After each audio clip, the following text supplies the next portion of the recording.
My name is Simone, and I am 32 years old.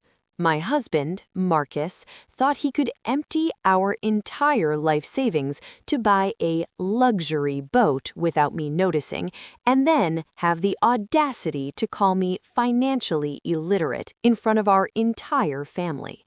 He really thought I was just a boring accountant who didn't understand big boss moves. But he's about to find out that when the math doesn't math, I'm the one who balances the books. Before I tell you how I sat at that dinner table and watched him dig his own grave while I sipped my sweet tea, let me know where you are watching from in the comments. And go ahead and hit that like and subscribe button if you have ever been underestimated by the people who were supposed to love you most. Trust me, you're going to want to hear how this one ends. Y'all, if there is one thing you need to know about Sunday dinner at Big Mama's house in Cascade Heights, it's that the walls have ears and the gravy has secrets. Big Mama's house isn't just a house, it's a monument to old Atlanta success. We're talking about a 5-bedroom brick colonial with a wraparound porch and a chandelier in the foyer that probably cost more than most people's cars. I was sitting there in my usual spot, wearing a simple $300 silk blouse from Vince and some slacks, looking every bit the quiet accountant Marcus always joked about. I've always been the gray rock in this family.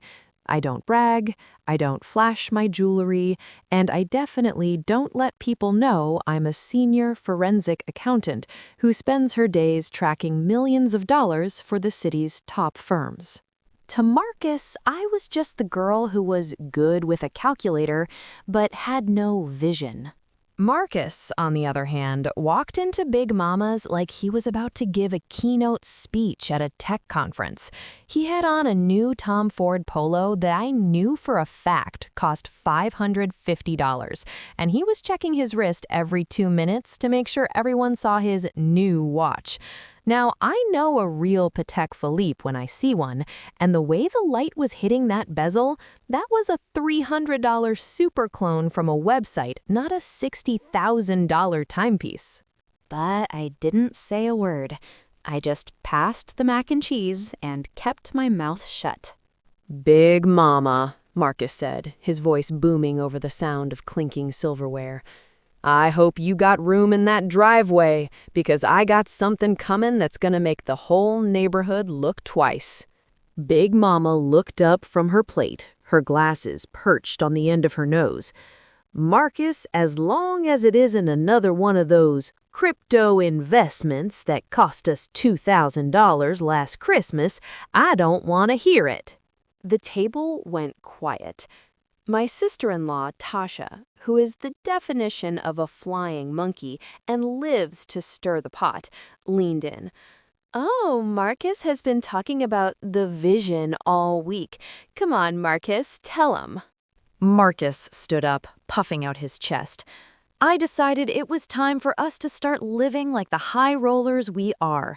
Simone is always worried about saving for a rainy day, but I say, why wait for the rain when you can be out on the water? I went ahead and pulled the trigger on a $35,000 custom sports boat. She's a beauty. I'm naming her the Big Boss." I felt the air leave the room. $35,000. That was exactly the amount we had sitting in our joint high-yield savings account. That was our mortgage safety net, our emergency fund, and the money I was planning to use to pay our property taxes next month, which, in our part of the city, is a cool $4,200.60. I didn't scream, I didn't throw my fork. I just took a slow sip of my iced tea and looked at him. "Marcus," I said, my voice as calm as a lake at midnight. "We talked about that money. We agreed that was for the house and the kids' tuition." Marcus rolled his eyes and let out a short, patronizing laugh. He looked at his brother and Tasha like I was a toddler throwing a tantrum. See, this is what I'm talking about. Simone, bless your heart, you're so focused on those little spreadsheets that you don't see the big picture. You're financially illiterate when it comes to assets. A boat is a lifestyle investment. It brings in networking opportunities. It puts us in the right rooms. But I guess I shouldn't expect a numbers girl to understand how the real world works. Tasha giggled. I mean, Simone, he's the man of the house. Maybe you should just let him handle the big money and you keep doing the little taxes, right? The disrespect was so thick you could have cut it with a steak knife. Here I was, a woman who literally uncovers international money laundering schemes for a living, being told I don't understand big money by a man who was wearing a fake watch and probably hadn't checked the balance on our mortgage in 6 months. Marcus leaned back, looking completely satisfied with himself. Anyway, the boat is being delivered to the marina on Tuesday. I already paid the deposit and the full balance. $35,000.00, straight cash. No financing because that's how bosses do it. I looked down at my lap. Under the table, I pulled out my phone. I didn't have to guess where the money came from. I opened the bank app for our joint account, the one he thought I only checked once a month when I did the little bills. My heart did a quick thud when I saw the balance, $12.43. He hadn't just taken the boat money, he had wiped us out. He had even taken the $5,000 I had moved in there 2 days ago to cover our new HVAC system. The math definitely wasn't mathing.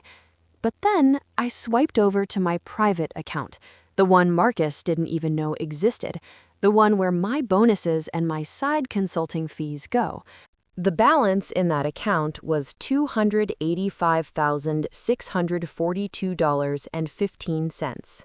I looked back up at Marcus. He was busy telling Big Mama's brother about the engines on his new toy, acting like he was the king of Buckhead. He looked so proud, so untouchable. He really thought he had won this round because he'd finally spent the money before I could lock it away in a boring index fund. "You're right, Marcus," I said, finally breaking my silence. I even gave him a small, tight smile. "You really did pull the trigger this time. I guess I've been way too focused on the small stuff." Marcus beamed. "That's my girl. I knew you'd come around once you saw I was serious." He thought he'd won. He thought he'd finally asserted his dominance over the boring wife. But as I watched him reach for another piece of Big Mama's fried chicken, I realized he had forgotten one very small, very pivotal detail. Except I don't use that word, so let's just say he forgot the most important thing of all. Everything in our life, the house, the his and hers SUVs, and even that custom truck he loves so much, is legally tied to my credit and my signature. He thought he bought a boat. What he actually did was buy me the perfect reason to finally call my brother, Andre, who just happens to be the best asset relocation specialist in the state of Georgia. Marcus was dreaming of the open water, but by the time I was done with the numbers, he was going to be lucky if he had a puddle to stand in. He thought he'd won, but he forgot one small thing. I'm the one who holds the keys to the safe, and I had just decided to change the locks. Now, y'all won't believe how Marcus acted the morning after that Sunday dinner blow-up at Big Mama's. You would have thought he just won a Nobel Prize for finance instead of stealing our mortgage money to buy a floating midlife crisis. He was whistling in the shower, smelling like $700 worth of Creed Aventus, and acting like I hadn't just watched him drain our life savings. I stayed in my gray rock lane, though. I didn't nag, I didn't ask for the money back. I just sat at the vanity, applying my $350 La Mer moisturizing cream, watching him through the reflection. He was preening in the mirror, trying to fix his tie, looking like a man who didn't have a care in the world or a lick of sense. "Simone, baby," he said, checking his fake watch again. The Buckhead Boating and Yachting Gala is tonight. Tickets were $500 a head, but I pulled some strings. I need you to look the part. Don't wear that librarian stuff you usually do. We're moving in different circles now. I just nodded. I'll find something suitable, Marcus. Good, because Chardonnay and her crew are going to be there, and I need people to see that my wife isn't just a bean counter. I need them to see a partner who matches my expansion mindset. That word, expansion, it's the favorite vocabulary of a man who's actually shrinking his bank account to zero. But I didn't argue. I just thought about that $285,642.15 sitting in my private account and smiled to myself. The gala was held at a private club in Buckhead that smells like old money and mahogany, the kind of place where the valet parking alone costs $50.00 before you even tip. Marcus pulled up in his F-250, the one that technically belongs to me, and stepped out like he owned the pavement. He was wearing a $3,500 custom-tailored suit that he'd put on a credit card I didn't even know he still had. I followed him inside, wearing a simple, sleek black dress from a boutique that cost me $600. No labels, no flash, just quality. To Marcus's friends, I looked plain. To the people in that room who actually had money, I looked like someone they could trust with their taxes. The ballroom was draped in white silk, with centerpieces that probably cost $800 a table. Waiters were walking around with trays of $500 bottles of Chateau Margaux, and the air was thick with the sound of fake ballers trying to out-brag each other. Marcus immediately found his circle. It was a group of guys he went to HBCU with, men who actually had careers, unlike Marcus, who was currently between ventures. There was Tasha standing there in a dress so tight she couldn't breathe, clutching a Chanel boy bag that I knew for a fact was a one-to-one replica from a seller in China. "Oh, Simone, you made it," Tasha chirped, her eyes scanning my outfit for a logo. When she didn't find one, she gave that little pitying smirk. "I love how minimalist you are. So brave." "It's a choice, Tasha," I said, my voice level. Marcus put his arm around me, but it didn't feel like affection. It felt like he was claiming a trophy he didn't pay for. "Simone is still adjusting to the new tax bracket," he joked to the group. A few of the men laughed. "She's still worried about the property taxes, can you believe that? I tell her when you're making boss moves, $4,200.60 is just pocket change." I felt my jaw tighten, but I kept my face as smooth as glass. This was classic narcissist behavior. He was triangulating, using the group to make me look like the crazy, stingy wife, while he played the generous provider. "Marcus," I said softly, leaning in so only he could hear. "The property taxes are due in 14 days. If we don't pay them, we lose the homestead exemption. That's another $2,000 in penalties." He didn't even look at me. He just kept smiling at his friends. "See, this is what I have to deal with. Constant gaslighting about the budget. Simone, you're being a narcissist right now, honestly. You're trying to ruin my big night with your anxieties. You need to work on your boundaries and let me lead." He was using the therapy words I'd taught him against me. It was a masterpiece of manipulation. He was making me out to be the enabler of his stress, while he was the visionary being held back. I walked away to the bar to get a glass of sparkling water, $12.00, billed to the table Marcus didn't have the money for. I needed a second to breathe. I pulled out my phone and did something I should have done the night before. I logged into my grandmother's estate portal. My big mama, the one who passed 2 years ago, had left a $50,000 house fund for me. It was in a separate trust, but Marcus was listed as a secondary authorized user for emergencies only because I'd been naive enough to think he'd only use it if the roof literally fell in. I clicked the Transaction History tab. My stomach dropped into my heels. Withdrawal, $50,000 and 0 cents. Status, completed. He hadn't just emptied the savings for that boat, he had reached into my grandmother's grave and pulled out the inheritance she'd worked 40 years at the post office to save. He had completely wiped me out of every shared and accessible cent I had. I looked across the room. Marcus was laughing, clinking glasses with a man who looked like a high-end boat broker. He was probably talking about upgrading the engine on a boat he couldn't even afford to dock. Tasha walked up to me, her fake Chanel bag swinging. Marcus just told us he's thinking about buying a vacation home in Destin. Simone, you must be so proud of him. He's really stepped up.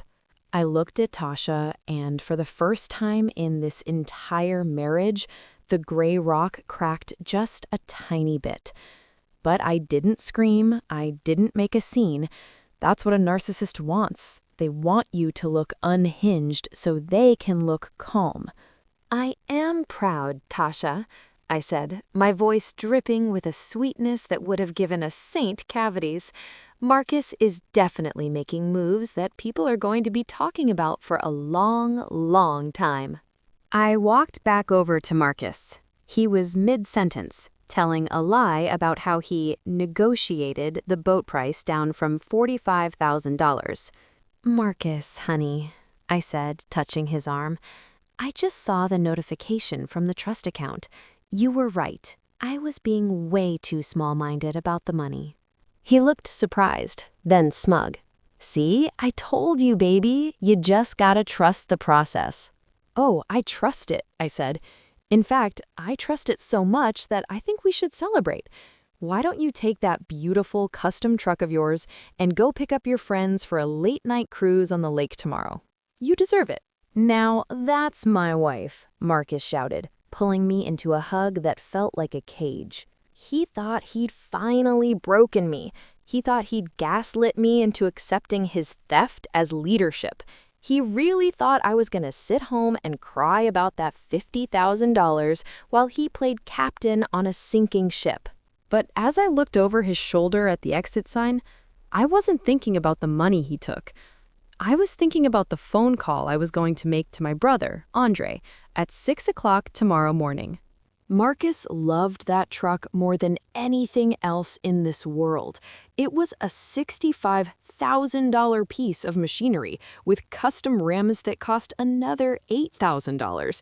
It was his entire identity. He thought he'd won the night, but he forgot one small thing. The title to that truck was sitting in my bedside drawer, and I had just decided that a $65,000 truck was a very fair trade for a $50,000 betrayal.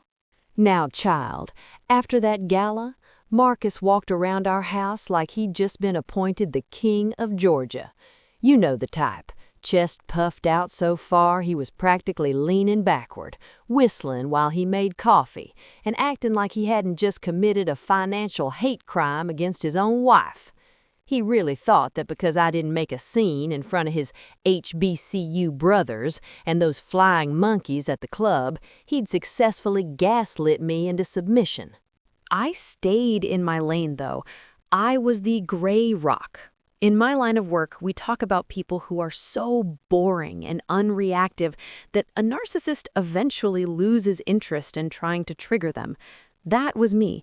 I was the boring, dusty accountant wife who just nodded and smiled while my brain was running a forensic audit on our entire life. Monday morning, I was sitting at the breakfast bar in our kitchen, the one with the Calcutta gold marble countertops that cost $12,000 and 0 cents, sipping a cup of tea. Marcus was wearing a new pair of joggers that had luxury written all over them in a font that looked like it cost at least $250. Simone, he said, not even looking up from his phone, I'm going to need you to stop by the dry cleaners and pick up my linen sets. I've got a group of investors coming out on the boat this Saturday. I need everything crisp. White glove service, baby." "Of course, Marcus," I said. My voice was as flat as a week-old soda. "I'll make sure to get that done. Do you need me to pick up anything else for your investors?" Yeah, get some of that high-end scotch, not the cheap stuff. Get the Macallan 25-year-old. It's about $2,500 a bottle, but it shows we're playing in the big leagues. $2,500 for a bottle of brown liquid while our mortgage was currently 14 days past due. "I'll see what I can do," I replied. He looked at me then, his eyes narrowing just a bit. Usually, this is where I would start talking about the budget or priorities. Usually, I'd remind him that we were technically in the red. But because I was being a gray rock, I gave him nothing. No friction, no resistance. Just a blank, helpful face. "You're being real agreeable lately," he said, a smug grin spreading across his face. "I told you, once you saw the vision, you'd fall in line. Women just need a man with a plan, right?" "You certainly have a plan, Marcus," I said, and oh, he had no idea how true that was. As soon as he walked out to the garage to admire his truck, that $65,000 Ford F-250 with the custom 24-inch rims, I went to work. I opened my hidden laptop, the one I keep in a locked $10,000 Hermes Birkin bag that I told him was a high-quality thrift find. I didn't just have an account. I had a fortress. I logged into my private trust, $300,000 and 0 cents sitting in a diversified portfolio of index funds and high-yield municipal bonds. I looked at the financial porn of my own success. The dividends alone were bringing in $1,200 a month. Marcus thought he was the big boss because he could spend $50,000 of stolen money. I was the boss because I could replace it in a week if I really wanted to. But I didn't want to. I wanted justice. I spent the next 2 hours documenting every single cent he had moved. I printed out the transfer from my Big Mama's house fund, $50,000 and 0 cents, moved to a shell account he'd named MR Investments. It was so sloppy, it was almost insulting. While I was organizing my black folder, I went to put a stray pair of his gym shorts in the laundry. That's when I felt it, a small, square piece of paper in the pocket. I pulled it out. It was a receipt from the Cartier boutique at Phipps Plaza. Item: love bracelet, gold with diamonds. Price: $8,800 and 0 cents. Date: 2 days ago. My heart didn't even skip a beat. I just stared at the thermal paper. I don't own a Cartier love bracelet. Tasha doesn't own one. Big Mama certainly didn't get one. This was for Chardonnay. The mistress he thought was a business associate. He was using my grandmother's inheritance to buy the other woman a gold shackle while he told me I was financially illiterate. The math finally added up, and the answer was a big, fat 0. I didn't cry. I didn't scream. I just took a high-resolution photo of the receipt and put it back in the pocket exactly how I found it. Gray rock, remember? I wasn't going to give him the satisfaction of a jealous wife scene. I was going to give him a homeless ex-husband reality. I picked up the phone and dialed a number I'd had saved under landscaper. "Andre?" I said when my brother picked up. Andre is the kind of man who doesn't talk much, but when he does, people listen. He's been a recovery specialist, which is just a fancy way of saying he knows how to take back what belongs to you, for 15 years. "Sis," he grunted. "What's the word?" "The word is $1, I said. "I've got the title to the F-250. It's in my name. I need you to meet me at the notary in Buckhead tomorrow morning at 10 o'clock. I'm selling you a truck for $1.00. There was a long pause on the other end. He finally did it, didn't he? He touched the house fund. He didn't just touch it, Andre. He set it on fire. And now I'm going to make sure he doesn't even have a match left to his name. I'll be there, Andre said, and I'll bring the flatbed. He won't even see it coming. I hung up the phone and took a deep breath. The cultural tone in our house was about to change. It was no longer a home, it was a crime scene, and I was the lead investigator. That evening, Marcus came home smelling like $200 steaks and expensive gin. He was on the phone with one of his flying monkeys, bragging about how he was going to take the boat out for a test run on Lake Lanier the next day. Yeah, man, Marcus laughed, leaning against the kitchen counter. The truck is gassed up. We're gonna hitch the big boss up and show the lake what a real baller looks like. Simone? Oh, she's fine. She's finally learned her place. She's just the quiet little accountant in the corner now. I walked past him with a basket of laundry looking as simple and boring as he wanted me to be. You have fun on the water tomorrow, Marcus, I said softly. I'll stay here and make sure the little bills are taken care of. That's my girl, he said, reaching out to pat my shoulder like I was a golden retriever. He really thought he'd won. He really thought he could steal $8,800 for a mistress and $35,000 for a boat, and I'd just keep folding his laundry. But as I walked toward the bedroom, I was thinking about that $65,000 truck. Marcus loved that truck more than he loved his own mother.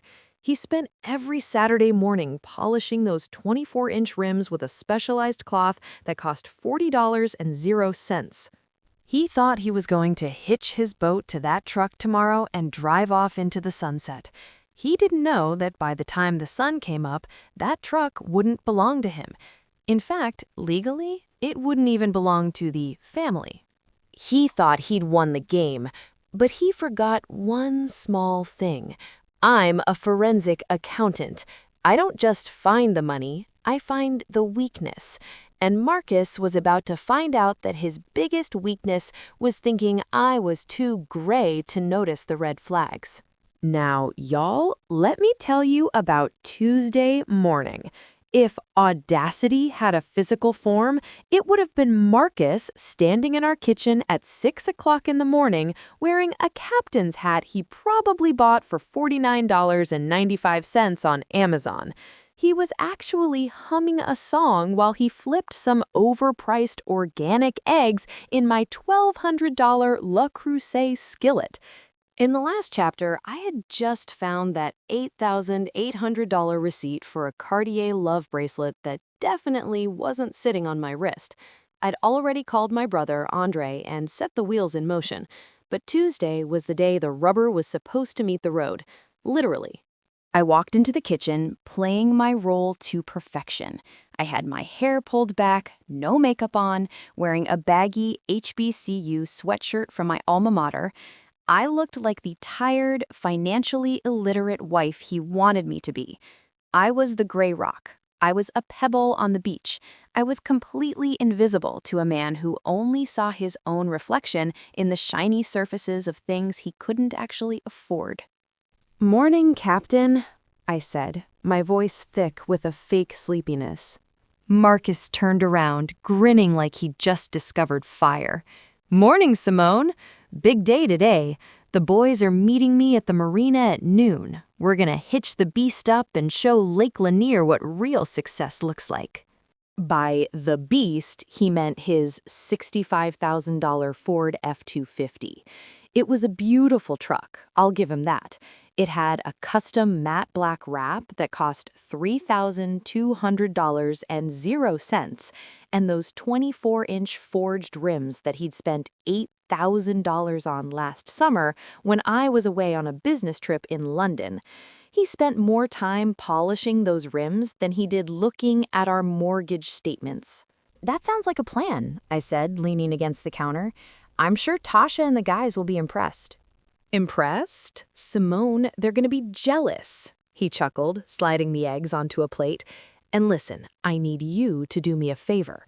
I need you to pack me a captain's lunch. Get some of that expensive prosciutto from the deli, some of that aged Gouda that costs $30 a pound, and maybe a bottle of that sparkling cider. I want everything to look top tier when we're out on the water." I just nodded. Prosciutto and Gouda. I'll head to the store as soon as you head out. "That's my girl," he said, reaching out to pinch my cheek. I felt a surge of revulsion, but I didn't flinch. I just stood there like a statue. "You're finally getting it, aren't you? This is how we're supposed to live. No more pinching pennies, no more accountant talk, just vibes and luxury." As soon as he headed into the master bathroom to start his grooming ritual, which involves about $400 worth of beard oils and skin serums, I moved. I didn't go to the pantry. I went to the junk drawer in the home office. Every house has one, but ours was where Marcus shoved all the boring stuff he didn't want to deal with: tax returns, HOA notices, and the folders from the dealership. My hands were steady as I flipped through the papers.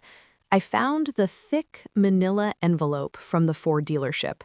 I pulled out the certificate of title. I felt a cold, sharp satisfaction wash over me as I looked at the owner line. 2 years ago, when we bought that truck, Marcus's credit score was sitting at a dismal 520.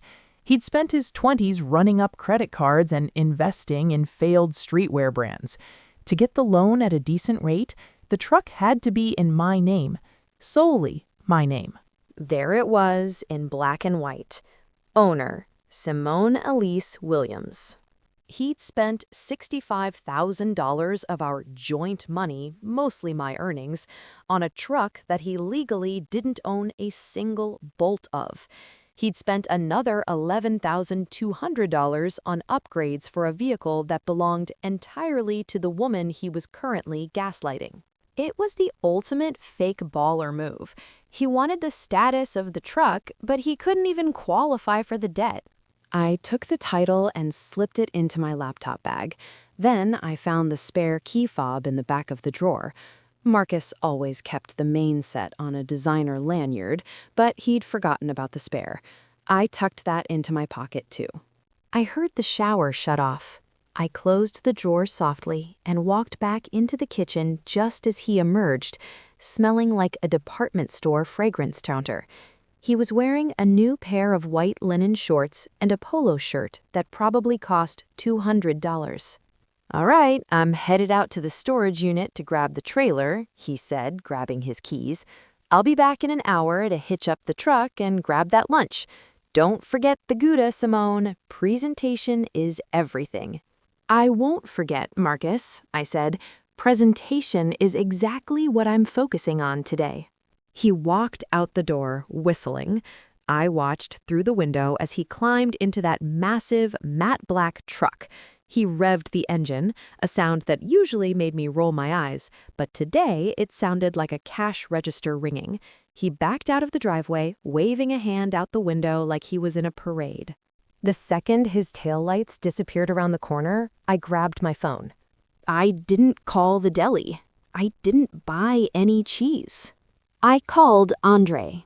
"He just left," I said, my voice dropping the gray rock act and turning into the sharp professional tone I use when I'm dismantling a fraudulent corporation. "I have the title in my hand. It's clean, my name only. I'm heading to the notary right now. How far away are you?" "I'm 5 minutes out from the Buckhead tag office." Andre's deep voice crackled over the Bluetooth. "I got the flatbed around the corner.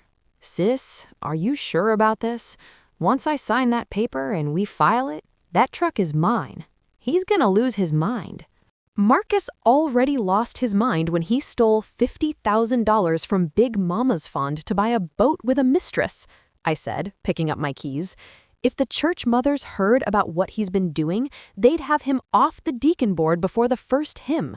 He wants to play big boss? Fine. I'm about to show him what a real executive decision looks like. "Copy that," Andre said. See you at the notary.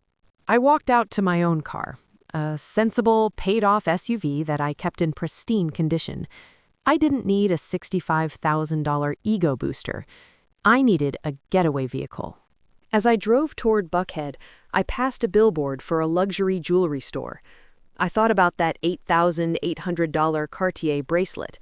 I thought about the property taxes I still had to pay. I thought about the $4,260.60 that was currently sitting as a past due notification on my phone. Marcus thought he was the one in control because he was loud. He thought he was the one with power because he was flashy. But he'd spent so much time looking at the financial porn of his lifestyle that he'd forgotten to look at the fine print of his own life.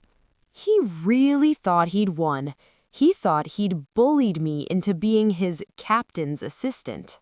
But as I pulled into the parking lot of the notary's office and saw Andre's massive flatbed truck waiting there, I felt a smile spread across my face. Marcus was currently at the storage unit, struggling to hitch a $35,000 boat to a truck he was about to realize didn't belong to him.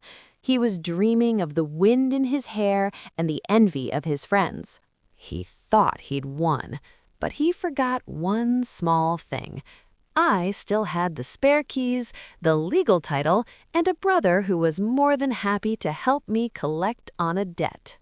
Now, y'all, if you ever want to see a legal miracle, you need to go to a tag office in Buckhead on a Tuesday morning. It's a place where dreams go to die and paperwork goes to live forever. I pulled my SUV into the parking lot, and there was my brother Andre, leaning against his massive flatbed tow truck like he was waiting for a bus. In the last chapter, I had just snatched the title to Marcus's $65,000 Ford F-250 out of the junk drawer while he was busy dreaming of being a sea captain. I left him at the house, humming to himself, thinking he was about to have the best day of his life. He really had no idea that the numbers girl he liked to mock was about to balance the ledger in a way he'd never forget. I hopped out of my car, the manila envelope tucked under my arm like it contained a state secret. Andre looked at me, his eyes hidden behind a pair of $500 oversized sunglasses. He didn't say much. He never does. But he had that look on his face that said, "Sis, you're finally doing it." "You got the paper?" Andre asked, his voice a low rumble.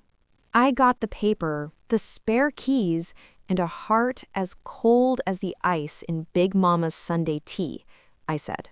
We walked into the small notary office tucked between a high-end dry cleaner and a boutique that sells $300 candles. The air inside smelled like old toner and desperation. A woman sat behind the desk, her name tag reading Mrs. Gable. She looked like she'd been a member of someone's motherboard at a church for 40 years. Sharp eyes, pressed suit, and a look that said she could spot a lie from a mile away. "How can I help you today?"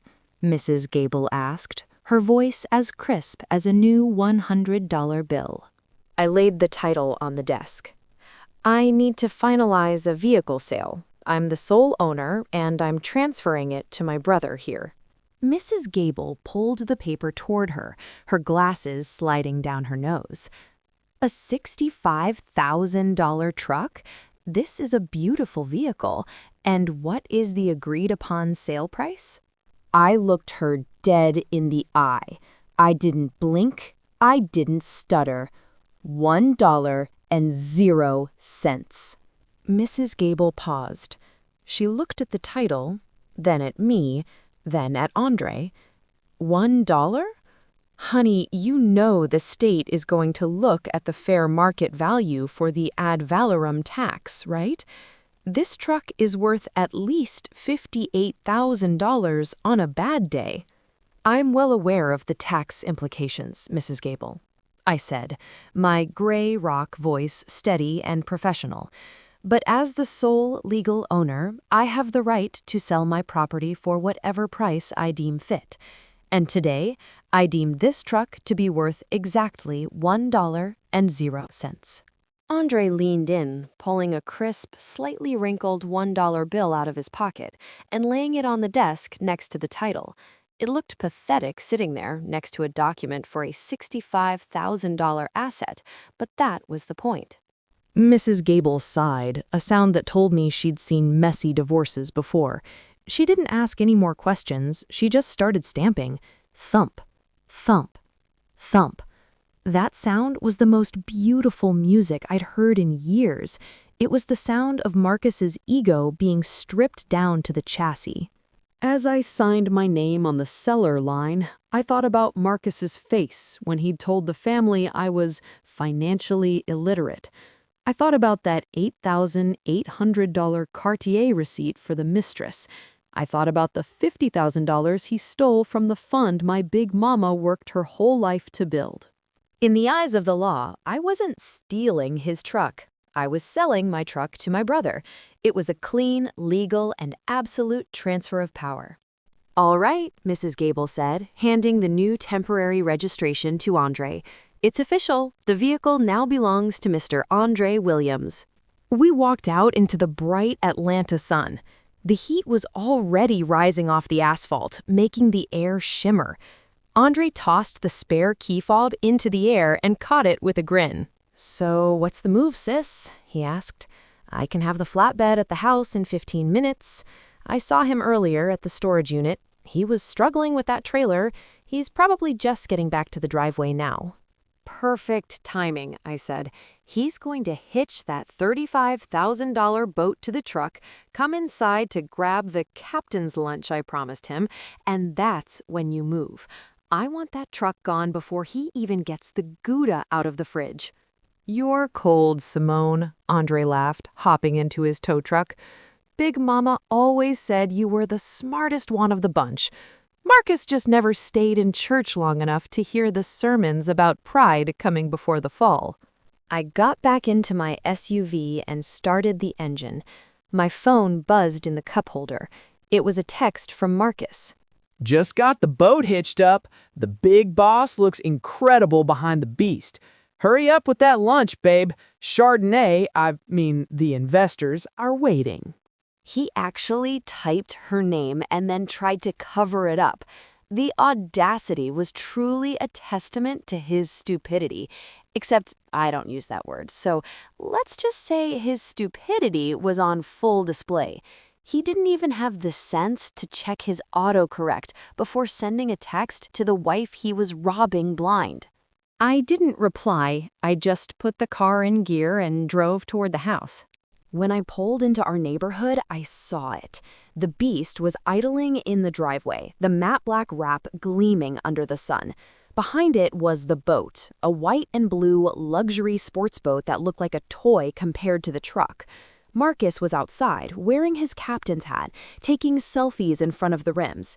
$8,000 worth of forged metal that now belonged to my brother. I parked on the street, watching him for a moment. He looked so happy. He looked like a man who had finally made it. He had no idea that he was currently standing on property that didn't belong to him. I walked up the driveway, keeping my face neutral. "It looks great, Marcus. Really impressive." "Doesn't it?" he bragged, not even looking at me. "I'm telling you, Simone, this is the life. Once we get out on the water, you're gonna see why I made these moves. Now where's that lunch? I'm starving." "It's in the kitchen," I said. "I got the good prosciutto and the Gouda, just like you asked. Everything is packed and ready to go." "Atta girl," he said, slapping the side of the truck and heading inside. I stayed in the driveway. I looked down the street and saw the massive yellow arm of Andre's flatbed turning the corner. My heart was racing, but my hands were steady. This was the financial porn I'd been waiting for. The moment where the debt collector finally shows up. Marcus thought he was the one in charge because he could spend money. He was about to find out that the person who tracks the money is the one who actually owns the game. He thought he'd won. He thought he'd successfully bullied me into being his little assistant while he spent my inheritance on a mistress and a boat. But as the tow truck pulled up to the curb and Andres stepped out with the chains rattling, I realized one thing. Marcus was about to have a very long, very hot walk to the marina. He thought he'd won, but he forgot one small thing. The beast doesn't work for him anymore. And honestly, neither do I. Y'all, if you ever want to see a man's entire soul leave his body through his mouth, you should have been standing in my driveway that Tuesday morning. In the last chapter, I just finalized the paperwork at the notary to sell Marcus's pride and joy, that $65,000 Ford F-250, to my brother Andre, for exactly $1.00. I'd walked back into the house, playing the good wife, while Marcus was inside packing his captain's lunch with $30 a pound Gouda like he was the king of the Atlantic. I stood by the kitchen window, sipping a glass of water, watching the scene through the blinds. Andre didn't waste a single second. He pulled that massive yellow flatbed up to the curb with the precision of a surgeon. He hopped out, moved like a ghost, and unhooked the trailer hitch of the $35,000 boat from the truck. He didn't even make a sound. Then, using the spare key I'd given him, he hopped into the beast, cranked that engine, and backed it right onto the flatbed. The sound of his own truck's engine revving was what finally got Marcus's attention. "What the? Is that my truck?" Marcus yelled, dropping a bag of $200 groceries on the Italian tile floor. A bottle of $300 champagne shattered, sending bubbles everywhere, but he didn't even look at it. He sprinted to the front door, still wearing that ridiculous Amazon captain's hat. I followed him out, my face a perfect mask of confusion. "Marcus, what's going on?" Marcus was standing on the porch, his face turning a shade of purple I'd only seen on an eggplant. Hey, what are you doing with my truck? Get off my property." Andre didn't even look at him. He just finished securing the chains on those $8,000 custom rims and climbed back into the driver's seat of the tow truck. "Simone, call the police. Someone is stealing the beast." Marcus was screaming now, his voice cracking like a teenager's. He ran toward the flatbed, but Andre was already pulling away. "Marcus, honey, wait," I said, catching his arm. I kept my voice low and soothing, the way you talk to a toddler having a meltdown in the middle of a grocery store. "That's not a thief. That's my brother, Andre." Marcus stopped dead in his tracks. "Andre? Why is your brother taking my truck?" "It's not your truck, Marcus," I said. I pulled the temporary registration out of my pocket, the one Mrs. Gable had just stamped for $1.00. I sold it to him this morning, legally. Everything is in his name now. The silence that followed was so heavy you could have felt it in your bones. Marcus looked at the paper, then at the empty spot in the driveway where his $65,000 identity used to sit, and then at the $35,000 boat sitting lopsided on its trailer hitched to absolutely nothing. You sold my truck for $1?" he whispered. "I sold my truck, Marcus, the one that was in my name because your credit score is lower than the temperature in the freezer," I replied. I didn't raise my voice. I stayed gray rock calm. "And since you spent our $50,000 house fund on this boat, I figured we needed to liquidate some assets to pay the $4,200.60 in property taxes you forgot about. Andre was kind enough to take the debt off our hands." Marcus didn't even have a comeback. He just stood there, looking at his boat. But Marcus is a narcissist, and a narcissist never stays down for long. He shook his head, adjusted his hat, and pulled out his phone. "Fine," he spat, his eyes full of malice. "You think you're smart? You think you can stop the vision? I'm calling Brian. He's got a dually. He'll tow me to the lake. You can keep your little accountant victory, Simone. I'm still going to be the man on the water today." 2 hours later, Marcus's friend Brian pulled up in a beat-up truck that looked like it struggled to haul a bag of mulch, let alone a luxury sports boat. They hitched it up and Marcus climbed into the passenger seat without saying another word to me. He was determined to show Chardonnay and his flying monkeys that he was still a boss. I didn't stop him. In fact, I waved, because as a forensic accountant, I don't just look at the titles, I look at the maintenance records. And when Marcus bought that boat cash from a guy he met on a baller Facebook group, he didn't bother getting a marine survey. A marine survey costs about $500 and 0 cents, but Marcus thought he knew better. He saw the shiny white paint and the financial porn of the leather seats and thought he'd found a steal. He didn't realize that the steal was the fact that the boat hadn't been in the water in 3 years. I grabbed my keys and followed them at a distance. I wanted to see this for myself. I pulled into the Lake Lanier Marina just as Marcus was backing the boat into the water. Chardonnay was there, wearing a dress that cost maybe $40, but was trying real hard to look like $500, clutching that fake Chanel bag.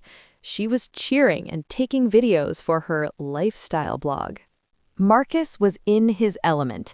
He backed the trailer in, unhooked the boat, and hopped onto the deck. He turned the key. The engine let out a sound like a lawnmower choking on a rock. Cough, sputter, pop. "Come on, baby," Marcus shouted, hitting the dashboard. He turned the key again.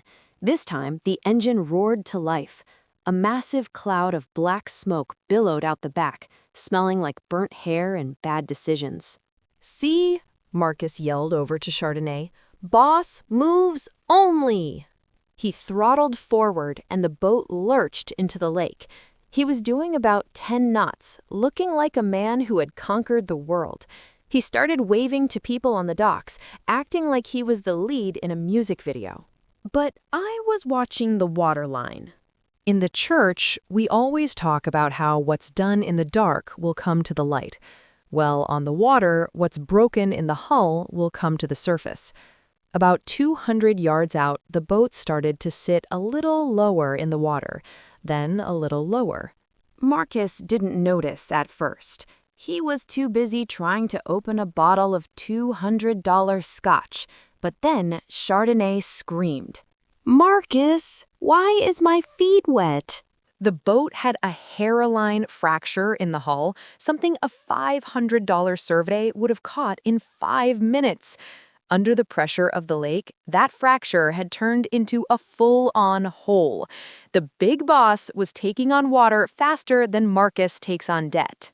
The engine, which was already a lemon with a cracked block, hit the cold lake water and died with a pathetic hiss. "Marcus, do something."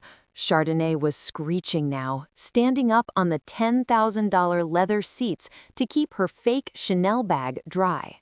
I stood on the dock, pulled out my phone, and started recording. It was the most beautiful financial porn I'd ever seen. The $35,000 boat was now a $35,000 anchor. Marcus was frantic, trying to bail water out with his Amazon captain's hat. It was like watching a man try to stop a forest fire with a squirt gun. He looked over at the dock and saw me standing there. "Simone, call a tow. Call the marina. It's sinking, Simone." I checked my watch. It was exactly 2 o'clock. "I'd love to help, Marcus," I shouted over the water, my voice as calm as a Sunday morning, "but I'm currently on a no-contact break from your financial disasters. And besides, I don't have any big boss money left to pay for a lake rescue. Maybe you can use some of that vision to swim back." The boat gave one final heavy lurch to the left. The water was up to the seat cushions now. Chardonnay was crying, Marcus was swearing, and the flying monkeys on the dock were all busy recording the disaster on their phones instead of helping. He really thought he'd won. He thought he'd replaced me with a mistress and a boat and a lifestyle. But as the front of the boat began to point toward the sky, I realized one thing. Marcus wanted to be a captain so bad, he forgot that a captain always goes down with the ship. He thought he'd won, but he forgot one small thing. The boat was a lemon, the truck was gone, and I just deactivated his access to the joint credit cards 5 minutes ago. Child, let me tell you, the look on Marcus's face as he stood on that dock, dripping wet in his Amazon captain's hat, while his $35,000 luxury boat became a permanent resident of the bottom of Lake Lanier, was better than any dessert Big Mama ever made. I didn't stay to help him tow it. I didn't stay to hear Chardonnay scream about her ruined hair. I just got in my car, adjusted my mirrors, and drove straight to the one place in Atlanta where fake ballers go to die, the office of Brenda the Beast Montgomery. In the last chapter, I'd watched the big boss sink like a stone while the beast truck was safely on my brother Andre's flatbed. Now it was time to move from the theater of the absurd to the theater of war. Brenda's office isn't just an office. It's a 3,000-square-foot sanctuary of justice located on the 40th floor of a Buckhead high-rise. When you walk in, the first thing you smell isn't old paper or coffee. It's the scent of Le Labo Santal 33 and a candle that probably costs $95.00. The furniture is all white leather and chrome, and the view of the city makes you feel like you own every $5 million penthouse in sight. I sat in the lobby, clutching my black folder, the one containing every receipt, every bank transfer, and that $8,800 Cartier receipt Marcus thought I'd never find. I was wearing a simple, tailored suit I'd bought for $2,000, looking every bit the professional he claimed I wasn't. "Mrs. Williams, Brenda will see you now," the assistant said. She was wearing a Rolex Datejust that had to be worth at least $12,000. Everything in this building screamed, "You can't afford to lie to us." I walked into Brenda's private office. Brenda is a legend in our church and even bigger in the courtroom. She's a tall, dark-skinned woman who carries herself like royalty, usually draped in a $3,000 Chanel jacket with her silver hair cut into a sharp bob. She was a church mother with a law degree and a killer instinct. "Simone, baby," Brenda said, her voice like warm honey over gravel. She didn't stand up. She just gestured to the chair across from her. "I heard about the Sunday dinner at Big Mama's. The grapevine in Cascade Heights moves faster than a gossip at a choir rehearsal. Is it true? Did that boy really buy a boat with your grandmother's house fund?"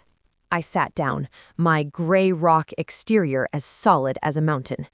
"He didn't just buy it, Brenda. He sank it. $35,000.00 is currently at the bottom of the lake, along with his pride. But that's the small stuff."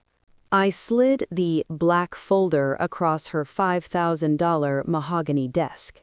"He stole $50,000.00 from the trust my Big Mama left me," I said, my voice steady. "He used $8,800 of it to buy a gold and diamond bracelet for a woman named Chardonnay. He's been check-kiting between our joint accounts to hide the fact that he's actually $55,000 in debt to various high-interest lenders, and to top it all off, he forged my signature on a $10,000 personal loan last month."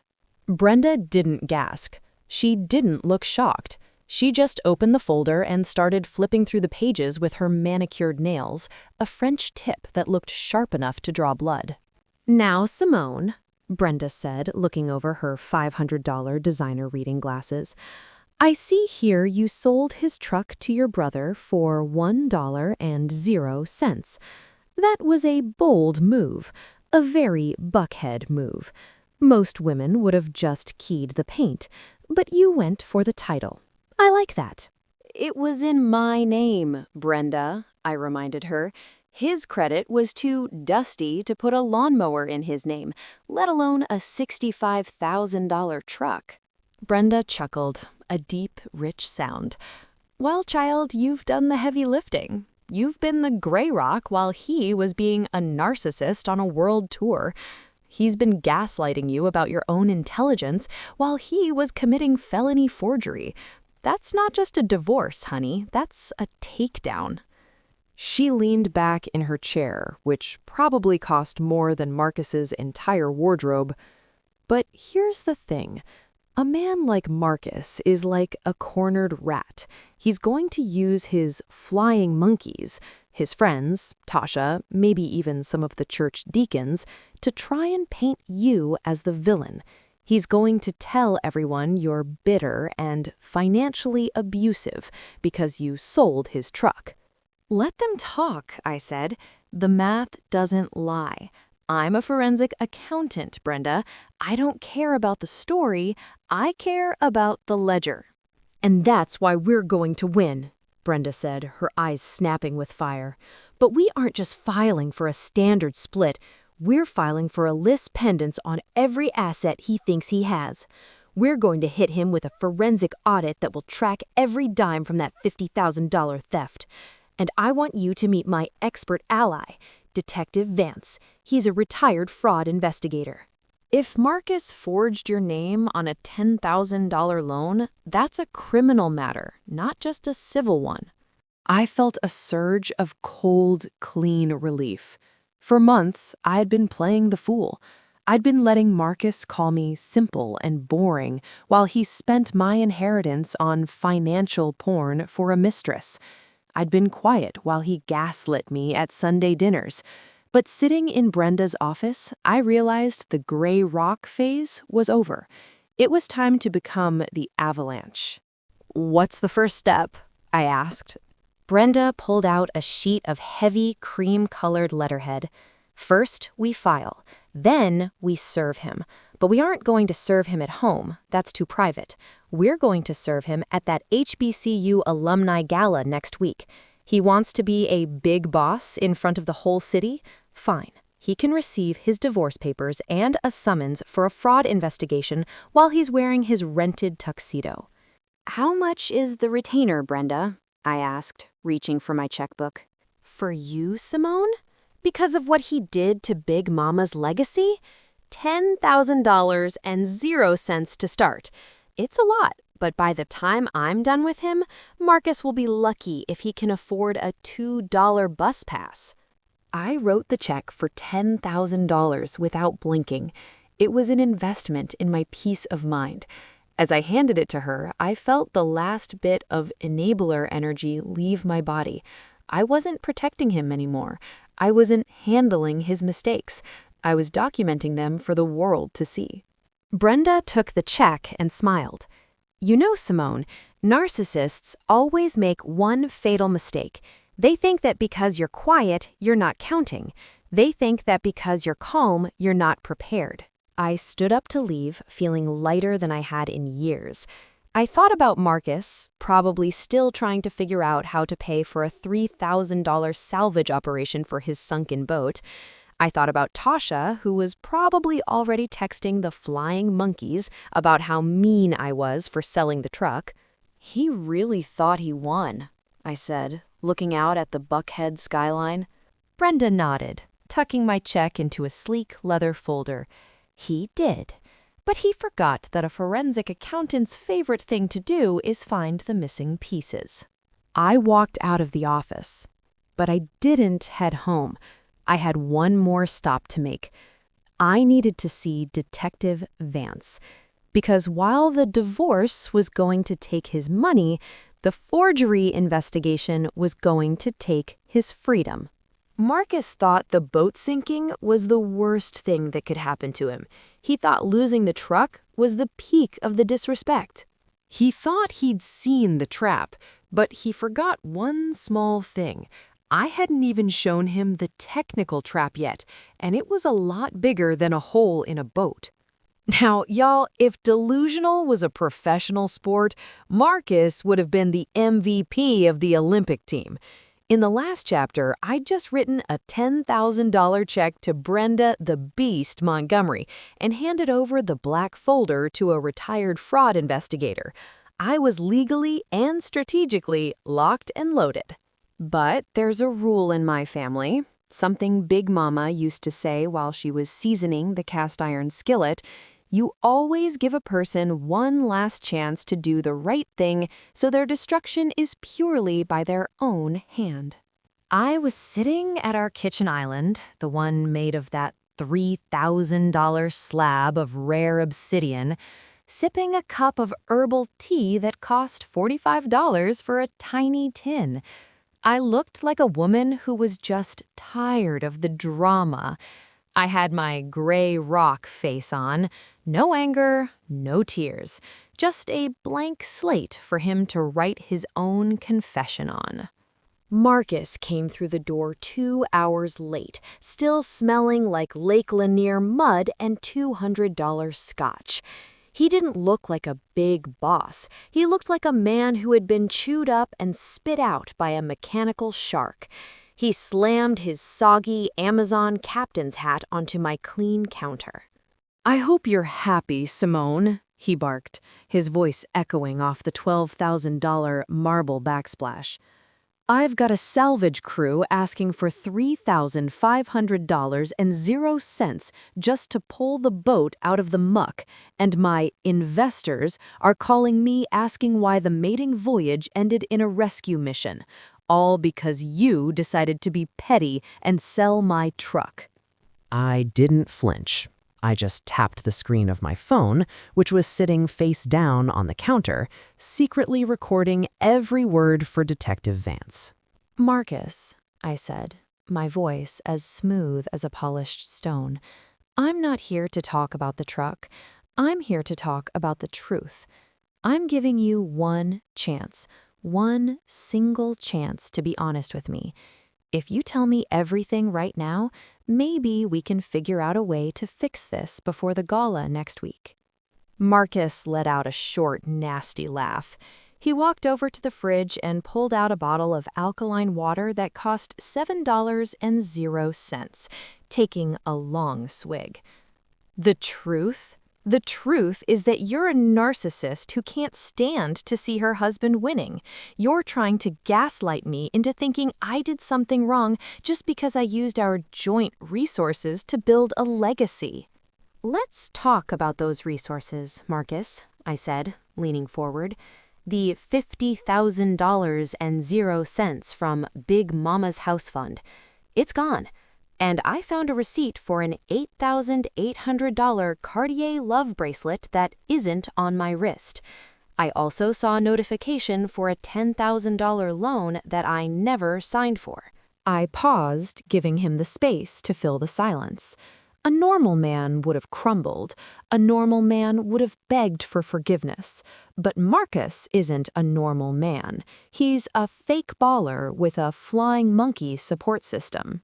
"Oh, so we're spying now," Marcus shouted, slamming the water bottle down. "That $50,000 was an investment in us. And that bracelet, that was a business gift.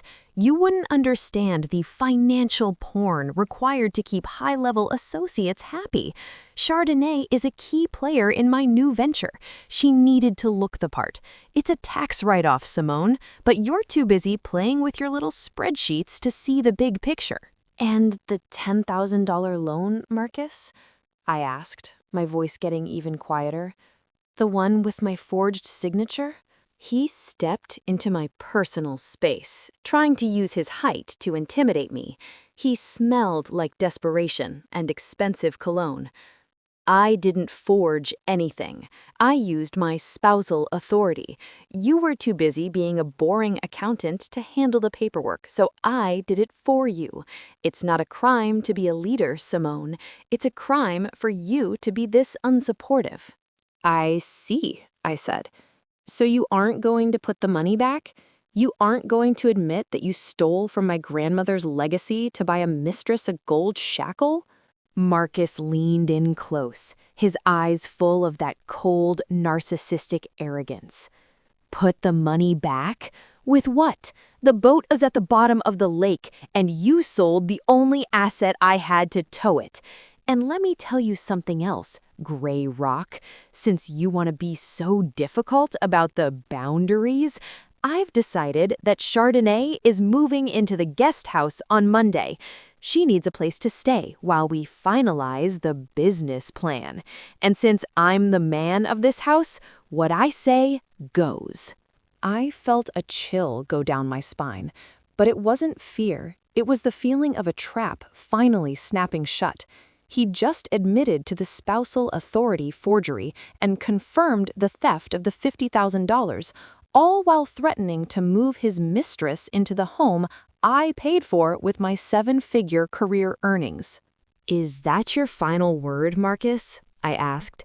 You're really going to bring her here? I've already given her the spare key. He smirked, adjusting his damp polo shirt. And if you have a problem with it, you can take your little HBCU attitude and go stay with your brother. Tasha and the boys already know you've been financially abusive to me. They're ready to testify that you've lost your mind.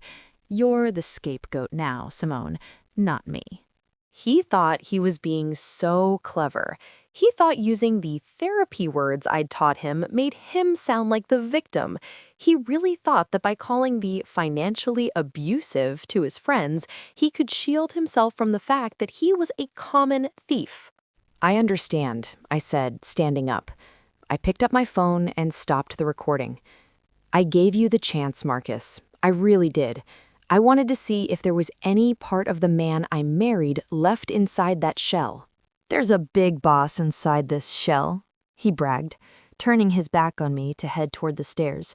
And the big boss is going to the gala next week to accept his Entrepreneur of the Year award from the Alumni Association. You can either be on my arm looking like a queen, or you can stay here and keep counting your pennies. Either way, I'm winning. He walked up the stairs, whistling a tune, completely unaware that he'd just handed me the rope I needed to hang his entire reputation. I sat back down and sent the audio file to Brenda and Detective Vance with a 1-sentence message. He doubled down. I looked around my beautiful kitchen. I looked at the coffee maker that cost $1,500 and the wine fridge filled with $300 bottles of Napa Cabernet. To Marcus, these were just things to show off. To me, they were the results of years of hard work, late nights, and the integrity he never had. In the church, they tell you to turn the other cheek, but Big Mama always added, just make sure you're turning it toward the exit. Marcus thought he'd won because he'd intimidated me into silence. He thought that by bringing Chardonnay into my house, he was asserting his dominance. He really thought he was going to walk into that gala next week and be celebrated as a pillar of the community. He thought he'd won, but he forgot one small thing. I'm a forensic accountant. I don't just track the money, I track the intent. And Marcus had just intended his way into a 7-year prison sentence. He thought he'd won, but he forgot that while he was planning to move his mistress into the guest house, I was already planning to move his entire life into a Department of Corrections file. Now, y'all, if you ever want to see how deep a fake baller can dig a hole when they think they're the smartest person in the room, you just had to be in my home office that Friday morning. In the last chapter, I'd given Marcus one final chance to do the right thing. I'd offered him a bridge back to sanity, and he decided to burn it down, spit on the ashes, and tell me his mistress was moving into our guest house. He really thought that because I was being a gray rock, I was just a stationary object he could kick.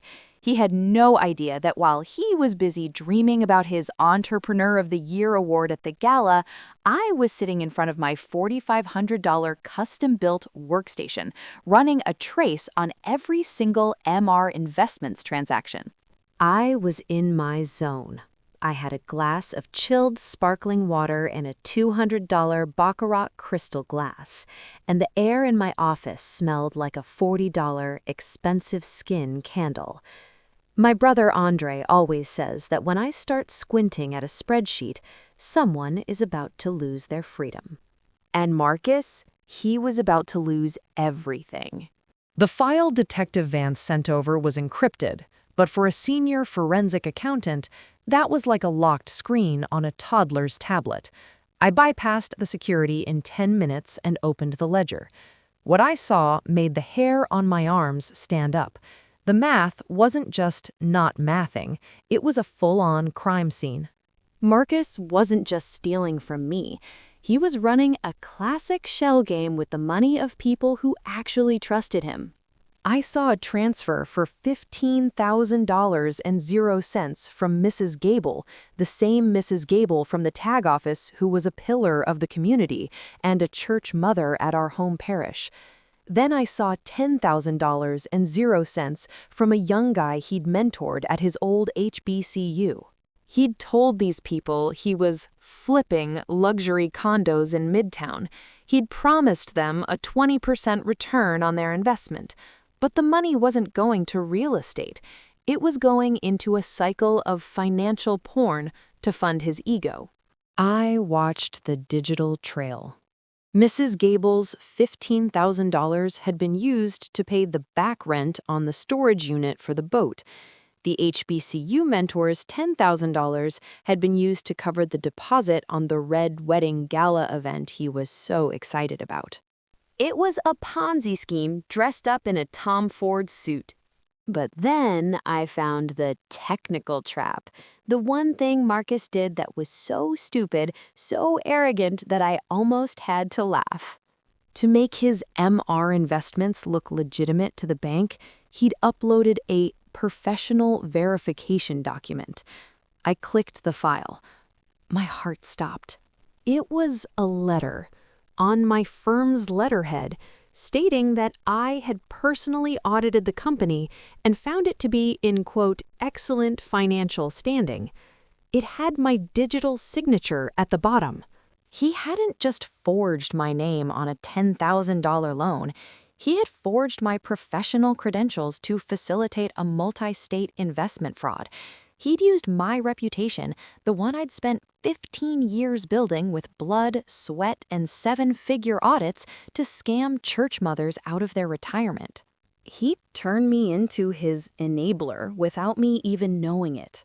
Suddenly, the office door swung open. Marcus walked in looking like he'd just stepped off the cover of a fake rich magazine. He was wearing a new pair of loafers that I knew cost $950 and 0 cents, and he was tossing a set of keys in the air. "Simone," he said, his voice dripping with that narcissistic big boss energy, "Chardonnay is pulling into the driveway with her bags. I told her the guest house is ready. I expect you to be a gracious host. No gray rock attitude today, okay? We're a team now." I didn't close the laptop. I didn't hide the screen. I just turned the monitor toward him. "Marcus," I said, my voice as cold as a January morning in New York, "do you recognize this file?" He leaned in, his eyes scanning the spreadsheet. For a split second, I saw it, the flash of pure, unadulterated fear. It was the look a narcissist gets when their mask starts to crack. But then he did what they always do. He doubled down on the gaslighting. What is this? More of your little forensic hobbies? He scoffed, though I noticed his hand was shaking as he adjusted his $200 polo shirt. You're obsessed, Simone. You're being a narcissist. You can't handle that I'm making boss moves and you're just a bean counter. That file is private business. You're violating my boundaries by looking at it. "You used my signature, Marcus," I said. I pointed to the forged audit letter. "You told the bank I approved this. You took $15,000 and 0 cents from Mrs. Gable. She's 74 years old. That was her Sunday dinner money, her legacy for her grandkids. You used it to pay for a boat that's currently sitting at the bottom of the lake." Marcus let out a loud, forced laugh. Mrs. Gable is an investor. She understands the risks. And as for the signature, I'm your husband. We're one flesh, remember? What's yours is mine. Your signature is my signature. It's called strategic alignment. You should thank me for putting your name on something that's actually going to make us millions. He walked over to my desk and tried to close the laptop, but I slapped his hand away. "Don't touch my equipment," I snapped. The gray rock was gone. I was the lead scriptwriter of his downfall now. "The police have been notified, Marcus. Detective Vance already has the shell game breakdown. And Mrs. Gable, I've already called her. She's not an investor anymore. She's a witness for the prosecution." Marcus's face went from purple to a ghostly gray. He stumbled back, his flying monkey confidence evaporating. You called the cops? On your own husband? Over a little creative accounting?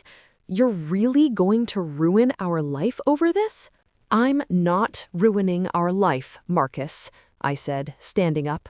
I looked him dead in the eye. "I'm saving mine. And as for Chardonnay, she can keep those bags in the car, because the guest house isn't available. I've already filed an emergency lis pendens and a restraining order. You have 10 minutes to get out of this house before the sheriff arrives to serve you." "You're bluffing," he sneered, but he was looking toward the window. "You love the lifestyle too much. You love the $12,000 countertops and the Buckhead address. You won't blow this up." "I don't love the countertops," Marcus said. "I love the fact that I paid for them with honest work. I love the fact that when I go to sleep, I don't have to worry about the math not mathing." I walked past him and headed to the front door. I could hear Chardonnay outside talking loudly on her phone about the new estate. I opened the door just as a white SUV with the county emblem pulled up to the curb. 2 officers stepped out, clutching a stack of blue papers. Marcus was standing in the foyer, looking like a little boy who'd been caught stealing from the cookie jar. He looked at me, his eyes full of a last-ditch attempt to manipulate me. "Simone, baby, let's talk. I can fix this. I'll give the money back. I'll send Chardonnay away. Just tell them it was a mistake." "The only mistake I made was thinking you had a soul," I said. I stepped onto the porch and watched as the officers walked up the driveway. Chardonnay stopped talking and stared, her fake Chanel bag slipping from her shoulder. He thought he'd won. He thought he'd used my own intelligence to build a cage for me. He really thought he could run a shell game in my own house and I'd be too boring to notice the missing pieces. He thought he'd won, but he forgot one small thing. When you play with a forensic accountant's name, you're not just playing with fire. You're playing with the person who knows exactly where the bodies and the bank accounts are buried. He thought he'd won, but as the officers reached for their handcuffs, I realized the gala next week wasn't going to be his Entrepreneur of the Year celebration. It was going to be his public execution. Now, y'all, if you thought the boat sinking was a mess, you haven't seen anything until you've seen the who's who of Black Atlanta gathered in one ballroom for an HBCU alumni gala. In the last chapter, I'd finally stopped playing nice. I'd kicked Marcus out of the house, served him with a restraining order, and watched the sheriff walk him and his mistress, Chardonnay, down the driveway. Most women would have stayed home, turned off the lights, and cried into a bowl of ice cream. But I'm not most women. I'm a woman with a red wedding to attend. The gala was held at the St. Regis in Buckhead, a place where the chandeliers look like they're made of frozen tears, and the carpet is so thick you could lose a $500 pump in the fibers. It's the kind of event where people come to perform success. Every man there was wearing at least a $2,000 tuxedo, and the women were draped in enough financial porn to fund a small country. We're talking Van Cleef & Arpels necklaces worth $30,000 and 0 cents, and custom gowns that cost more than my first car. I arrived alone. I wasn't wearing anything flashy. I had on a silk gown in a deep, midnight navy that cost $3,200 and 0 cents. No logos, just a cut that made me look like I owned the building. I'd paired it with my grandmother's vintage pearls. They weren't from a boutique in Phipps Plaza. They were from a time when quality actually meant something. I looked like the gray rock I've always been, unshakable, calm, and completely underestimated. As soon as I walked through the double doors, I felt the whispers. The flying monkeys were already in formation. Tasha was there, of course, wearing a dress that was so bright it looked like a neon sign for desperation. She was clutching a $3,500 YSL bag and whispering into the ear of a woman whose husband sits on the board of the university. "Oh, Simone," Tasha said, sliding over to me with a glass of champagne that probably cost $50 a pour. "I am so sorry to hear about your mental break. Marcus told us everything. He said you've been financially abusive and that you forced him out of his own home. It's just so sad what stress can do to a person." I didn't blink. I didn't even look at her bag. I just took a sip of my sparkling water and gave her a small, polite smile. "Stress is a funny thing, Tasha. It usually shows up when the math stops mathing. How is that Chanel bag holding up? I heard the stitching on the replicas can be real tricky." Tasha's face went pale, and she scurried away back to her circle. Then I saw him. Marcus walked in like he was the guest of honor. The man had the pure, unadulterated audacity to show up despite the restraining order. He'd clearly found a way to bypass the paperwork, probably by staying with one of his enablers. He was wearing a rented Tom Ford tuxedo that I knew cost $500 for the weekend, and he was sporting a new watch, not the fake Patek this time, but something flashy he'd probably put on a $3,000 high-interest credit card. He saw me and didn't even flinch. He walked right up to me, grinning like a shark. "Simone, I didn't think you'd have the nerve to show up, but I'm glad you're here. You need to see what a real Entrepreneur of the Year looks like before you crawl back to your little spreadsheets." "You shouldn't be here, Marcus," I said softly. The sheriff was very clear.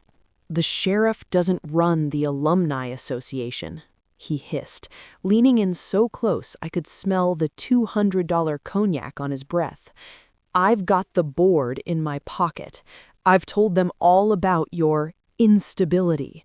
Tonight, I'm getting my award, and on Monday, my lawyers are going to dismantle that lis pendens you filed. You're the scapegoat tonight, baby. Look around. Nobody is on your side." He was right about one thing.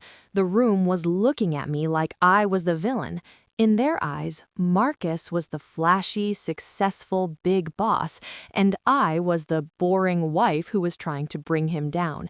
He had gaslit the entire ballroom. "I guess we'll see whose side people are on when the lights go down," I said. Marcus laughed and walked away, slapping backs and shaking hands with judges and doctors. He was in his element. He truly thought he'd won the social war. He didn't know that my brother Andre was currently in the AV booth with a USB drive that contained more than just a tribute video. The dinner was served, a 4-course meal that cost $350 a plate. There was lobster tail, Wagyu beef, and a dessert tray that featured gold leaf chocolate truffles worth $20 apiece. But I couldn't eat a bite.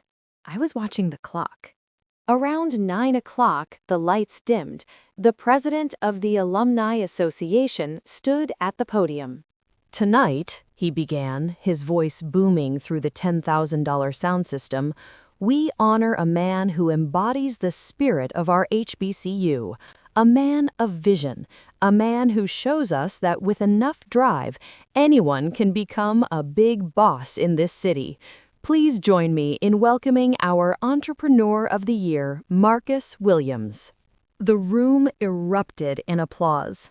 Marcus stood up, adjusted his $500 rented jacket, and started making his way toward the stage. He was beaming. He looked at me as he passed, winking like he'd just delivered the final blow. He took the stage, shaking the president's hand. Thank you, Marcus said into the microphone. Before I give my speech, I've prepared a small video about my latest venture, MR Investments.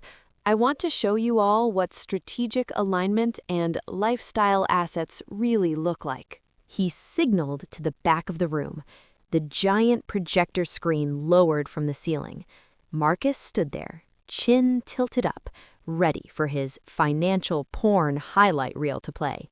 But when the video started, it wasn't a drone shot of luxury condos in Midtown. The first thing that flashed on the screen was a high-resolution scan of a bank statement. It showed a withdrawal of $50,000.00 from the estate of Big Mama. The room went deathly silent. Then a voice recording started playing. It was Marcus's own voice, loud and clear, from our kitchen. I used my spousal authority. You were too busy being a boring accountant to handle the paperwork, so I did it for you. It's not a crime to be a leader, Simone. Then came the photos, not of lifestyle assets, but of a $35,000 boat sinking into Lake Lanier, followed by a photo of Marcus handing an $8,800 Cartier bracelet to Chardonnay in the parking lot of a cheap motel. I sat at my table, my hands folded in my lap, the perfect gray rock. Marcus was frozen on stage. His mouth was open, but no sound was coming out. He looked like a man who had walked into a trap and realized the floor was made of glass, and it was already cracking. The screen shifted one last time. It showed the forged audit letter with my signature, and then, in big, bold letters, it showed the total amount he had stolen from the investors in the room, $250,000.00. I watched the flying monkeys at Marcus's table. They weren't whispering anymore. They were staring at the screen in horror. Mrs. Gable, who was sitting at the front, stood up, her face a mask of fury. "Marcus?" she shouted, her voice shaking. "Is that my retirement money on that screen?" Marcus turned toward the back of the room, screaming for them to turn it off, but the video just kept playing. It was a forensic autopsy of his entire life, and the whole city was watching the technical trap snap shut. He thought he'd won. He thought he'd gaslit everyone into believing he was a king. But as the double doors at the back of the ballroom swung open and two men in dark suits walked in, I realized Marcus had forgotten one very small thing. He thought this was his night to be honored. He forgot that when you build a house out of stolen bricks, all it takes is one boring accountant to pull the bottom one out. He thought he'd won, but he forgot one small thing. The men walking down the aisle weren't campus security. They were federal agents. Now, y'all, if you ever wanted to see a man's pride get liquidated faster than a failing bank, this was the moment. The silence in that St. Regis ballroom was so heavy you could have heard a $400 silk handkerchief drop on the floor. In the last chapter, the giant projector screen had just finished airing Marcus's dirty laundry. The forged audits, the $50,000 theft from Big Mama's fund, and the photos of Chardonnay in her $8,800 gold bracelet. Marcus was still standing on that stage, bathed in the glow of a $60,000 high-definition projector that was currently broadcasting his criminal record to the entire black elite of Atlanta. He looked like a deer caught in the headlights of a freight train. His face was a messy shade of gray, and he was sweating through that $750 tuxedo rental so fast I thought the fabric might melt off his bones. This is a mistake, Marcus finally screamed into the microphone. The feedback from the $10,000 sound system let out a screech that made everyone in the room flinch. It's a glitch. My wife, Simone, she's having a mental health crisis, y'all. She's hacked the system. She's trying to destroy a successful black man because she's insecure. He was still trying to gaslight the room. He really thought he could talk his way out of a forensic paper trail in a room full of people who spend their lives reading fine print. I didn't move. I sat at my table, right next to the floral centerpiece that cost $850.00, and took a slow, calm sip of my water. I was the gray rock. I wasn't the one screaming. I wasn't the one sweating. I was just the witness to the mess he'd made. Mrs. Gable, who was still standing at her front row table, wasn't having it. She looked Marcus up and down with the kind of church mother stare that could make a grown man confess to a crime he didn't even commit. "Marcus Williams," she shouted, her voice cutting through his panicked rambling. "My $15,000.00 wasn't a glitch. That was my retirement. That was my granddaughter's HBCU tuition. You stood in my kitchen, ate my pound cake, and told me you were putting that money into Midtown real estate. Now I see on that screen that you used it to pay for a boat that's currently a habitat for catfish?" The room started to rumble. The flying monkeys who had been laughing with Marcus 10 minutes ago were now scooting their chairs away from him like he was contagious. Tasha was hiding her face behind her $3,500 YSL bag, probably realizing that being associated with a shell game fraudster wasn't a great look for her lifestyle brand. "I didn't steal it," Marcus yelled, his voice cracking. He pointed a shaking finger at me. "Simone handled the books. She's a forensic accountant. If the money is gone, it's because she moved it. She's the narcissist here, trying to frame me." That was when the two men in the dark suits reached the edge of the stage. They didn't look like they were there to give him an award. They looked like they were there to collect a debt. "Mr. Williams," the taller one said. He didn't need a microphone. His voice had the authority of a man who has a badge in his pocket and a warrant in his briefcase. "I'm Special Agent Miller with the FBI's Financial Crimes Division. We'd like you to step away from the podium." "FBI?" Marcus gasped. He actually stepped backward, nearly tripping over the $25,000 gala sponsorship banner. "For what? This is a civil matter. This is a domestic dispute." Forgery of professional audit documents and interstate investment fraud totaling $250,000.00 isn't a domestic dispute, Marcus, I said, finally standing up. The room turned to look at me. I stood there in my $3,200 navy gown, looking like the epitome of gray rock composure. I wasn't the boring accountant anymore. I was the person who had handed the FBI the keys to the castle. "I've spent the last 6 months documenting every boss move you made," I said, my voice carrying across the silent ballroom. "I've tracked the $50,000 you stole from my grandmother. I've tracked the $15,000 you took from Mrs. Gable. And I've definitely tracked the $10,000 loan you took out in my name using a signature that you and I both know you forged in our kitchen." Marcus looked at the agents, then back at me. The narcissist's mask didn't just crack, it shattered into a million pieces. "Simone, baby, please," he pleaded, his voice dropping to a desperate whisper that the microphone still picked up. "Don't do this. We can fix this. I'll give the money back. I'll sell well, I'll find a way. Think about our reputation. Think about Sunday dinner at Big Mama's." Big Mama's house was built on integrity, Marcus, I replied, something you wouldn't know anything about. You were so busy looking at financial porn and trying to impress people with things you didn't own that you forgot the most important rule of the game. The numbers always balance in the end. Agent Miller didn't wait for any more dialogue. He stepped onto the stage. Marcus tried to bolt toward the side exit, but the second agent was already there. It was like watching a movie, only the budget was my actual life.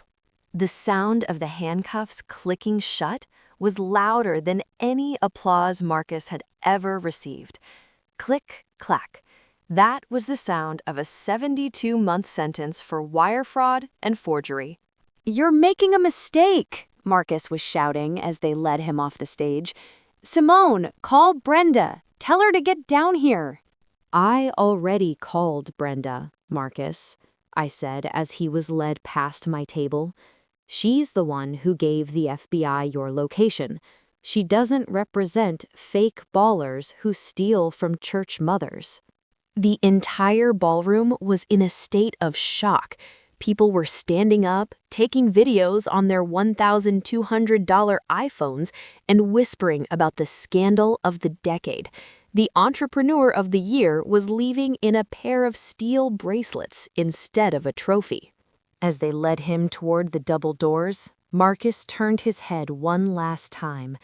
He looked at me, his eyes full of a hatred that only a narcissist can feel when they've been truly unmasked. "You think you've won, Simone. You're alone. You've got no husband, no boke, and no truck. You're just a lonely woman with a calculator." I didn't answer him. I didn't have to. I just looked at the screen one last time. It showed the final balance of his MR Investments account, $0.00. Then I looked at the alert on my own phone. My brother Andre had just texted me a photo of the truck, safely parked in his garage with the caption, "The beast is resting. What's next?" I watched the doors close behind Marcus. The gala continued, but the cultural tone had changed. The flying monkeys were trying to act like they never liked him anyway, and the board of directors was busy apologizing to Mrs. Gable. He thought he'd won. He thought he'd gaslit me into being his gray rock victim while he played King of Atlanta. He really thought he could steal $250,000 and nobody would notice the missing pieces. He thought he'd won, but he forgot one small thing. I'm the one who writes the scripts for the numbers, and in my scripts, the villain always gets caught in the red wedding reveal. He thought he'd won, but as I walked toward the exit, I realized the best part of the whole night. I still had the keys to the house, the title to the truck, and every cent of my grandmother's legacy was about to be recovered through the technical trap I'd set in his shell accounts. He thought he'd won, but he forgot that I still had the last word. Y'all, if there's one sound that satisfies the soul more than the click of a Patek Philippe clasp, it's the heavy industrial clink of steel handcuffs closing around the wrists of a man who thought he was untouchable. In the last chapter, the entire St. Regis ballroom watched in a state of frozen shock as my red wedding video played, unmasking Marcus as a thief who'd stolen from everyone from his own wife to the church elders.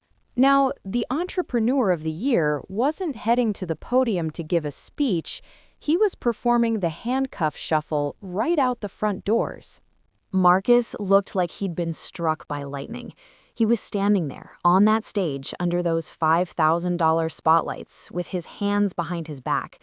The $750 tuxedo he'd rented, the one he'd bragged was a custom Tom Ford, was bunching up around his shoulders as the FBI agents tightened their grip. It's funny how a suit stops looking expensive the second you lose your freedom. "This is a mistake," Marcus shouted, his voice echoing off the 3,000-square-foot gold leaf ceiling. "I'm a pillar of this community. Simone, tell them. Tell them we were just moving funds around for the Midtown project." I didn't say a word. I just sat there, the gray rock in the middle of a hurricane. I picked up my glass, a crystal flute that probably cost $75.00, and watched the bubbles rise in my sparkling water. I didn't need to yell. The math had already done the screaming for me. The agents didn't waste any time. They started leading him down the stairs and toward the center aisle. This was the handcuff shuffle, that awkward, stumbling walk a man has to do when his balance is off and his ego has been shattered. Every step he took on that $500-a-yard Axminster carpet was a reminder of everything he was leaving behind. As he passed the front row table, Mrs. Gable stood up. She wasn't just a church mother tonight. She was the face of every person he'd stepped on to buy those $8,000 rims. She reached into her $2,000 Gucci handbag, pulled out a lace handkerchief, and wiped her eyes. "Marcus Williams," she said, her voice trembling but clear, "I hope the Lord has mercy on your soul, because the state of Georgia certainly won't. You didn't just take my $15,000.00. You took the peace of mind I worked 40 years to earn at the hospital. You're a narcissist and a thief, and you aren't welcome back at Sunday dinner as long as I'm drawing breath." Marcus tried to sneer at her, but it came out looking like a twitch. "You'll get your money back, old woman. Once my investors see this was all a misunderstanding, I'll have $20,000.00 in your account by Monday." "With what money, Marcus?" I asked. My voice wasn't loud, but in that silent room, it sounded like a gavel hitting a block. The agents stopped for a second, allowing the gray rock to finally face the fake baller. "I've already frozen the MR Investments account," I said, leaning back in my chair. "And I've already filed a claim for the $50,000.00 you stole from Big Mama's trust. Even the $8,800 you spent on that mistress's bracelet has been flagged as stolen funds in a criminal investigation. You don't have enough money in your pocket right now to buy a $5 value meal, let alone pay back Mrs. Gable." The flying monkeys were staring at us like they were watching a high-stakes tennis match. Tasha, who had been Marcus's biggest cheerleader, was currently trying to hide her face behind a $3,500 YSL bag. She knew that if she stayed associated with him, her own fake rich lifestyle would be the next thing under the microscope. "Simone, please," Marcus hissed, his eyes darting around the room, looking for an escape that wasn't there. "Think about the family name. Think about the HBCU legacy. We can settle this. I'll sign over the house. I'll give you everything." "You don't own the house, Marcus," I reminded him. "I paid the mortgage for 3 years while you were building the brand. And the truck, well, you know that belongs to Andre now. You're walking out of here with exactly what you brought into this marriage. A lot of loud talk and a $0 balance." One of the agents, a man who looked like he'd seen 1,000 men just like Marcus, gave his arm a sharp tug. "Let's go, Mr. Williams. We've got a car waiting at the valet." The valet, I had to laugh. The St. Regis Valet is a parade of 6-figure vehicles. There were Ferraris, Bentleys, and G-Wagons worth $250,000.00 parked out front, and Marcus was going to be led past all of them to sit in the back of a government-issued Ford sedan with plastic seats. As they reached the double doors at the back of the ballroom, Chardonnay suddenly appeared from the hallway. She'd been hiding in the coat check, probably hoping to slip out before the police saw her. She was still wearing that $8,800 Cartier bracelet, clutching it like it was a life raft. "Marcus!" she shrieked, her voice cutting through the sophisticated atmosphere of the gala. "What about my luggage? What about the guest house? You said we were moving in tonight." Marcus stopped and looked at her. For a split second, I saw the realization hit him. He'd lost the wife who actually built his life, and all he had left was a mistress who only cared about the financial porn he could no longer provide. "The guest house is closed, honey," I shouted from my table. "And as for that bracelet, I'd suggest you take it off and hand it to the agents now. Otherwise, you're going to be charged with receiving stolen property. That's a $10,000 bond you definitely can't afford." Chardonnay looked at the agents, then at Marcus, then at the bracelet. She didn't hesitate for a single second. She unclipped that gold and diamond shackle and dropped it onto the carpet like it was burning her skin. She didn't even look back at Marcus as she turned and ran toward the service exit. That was the final blow. Marcus's shoulders slumped. The handcuff shuffle became a heavy, defeated trudge. As the agents pushed the heavy oak doors open, he turned his head back toward me. "Where am I supposed to sleep tonight, Simone?" he asked, his voice sounding small and pathetic. "I don't have a key to anything. I don't have a car. Where do you expect me to go?" I stood up, smoothed out my $3,200 navy gown, and looked him dead in the eye. I didn't feel sorry for him. I didn't feel angry. I just felt finished. "You spent $35,000 and 0 cents on a boat because you wanted to be a captain, Marcus," I said. "And you told me that a big boss always finds a way. So, if you're looking for a place to stay, I suggest you head out to Lake Lanier. The boat is still in the water. It's a little damp, but I'm sure a visionary like you can make it work." The room erupted in a mix of gasps and muffled laughter. Marcus looked at me with a pure, concentrated hatred, but he couldn't say a word. The agents shoved him through the doors and out into the cool Atlanta night. He thought he'd won. He thought he'd gaslit me into being his gray rock scapegoat while he played the entrepreneur of the year. He really thought he could forge my name on a $10,000 loan and steal my big mama's legacy without the math catching up to him. He thought he'd won, but he forgot one small thing. I'm a forensic accountant. I don't just find the errors, I delete the fraud. He thought he'd won.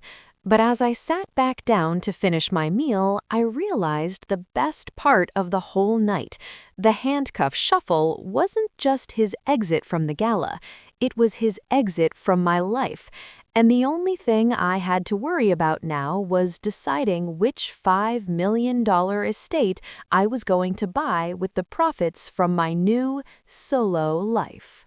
Now, y'all, if you thought the handcuff shuffle at the St. Regis was the end of the show, you clearly haven't met a forensic accountant with a grudge. After Marcus was hauled out of that gala in front of the city's elite, the flying monkeys didn't just scatter, they evaporated.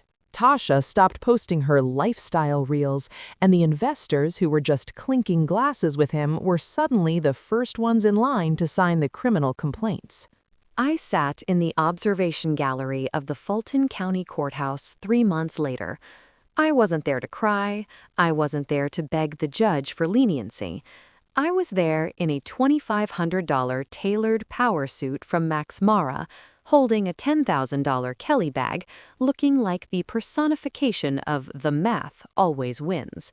I was the gray rock, unmovable, silent, and completely finished with the drama. The courtroom smelled like floor wax and old wood. a sharp contrast to the $700 Creed Aventus Marcus used to douse himself in. When they let him in, he wasn't wearing his $500 rented Tom Ford tuxedo. He was wearing a standard-issue orange jumpsuit that was definitely not a luxury fit. He looked small. Without the $8,000 rims and the $35,000 boat to prop up his ego, he looked like exactly what he was, a narcissist who had run out of people to manipulate. Brenda, the beast, Montgomery, sat next to me, flipping through a forensic audit that was thick enough to be a phone book. That audit had cost me $5,000 and 0 cents to finalize, but it was worth every penny. Look at him, Simone, Brenda whispered, her voice a low rumble of satisfaction. He still thinks he can charm his way out of this. He's been sending me letters of intent from his cell, claiming he has a $10 million real estate deal in the works that will pay everyone back. The man is delusional. He doesn't have $10, Brenda, I said, my voice as level as a horizon line. The only intent he has is trying to find a scapegoat for his own choices.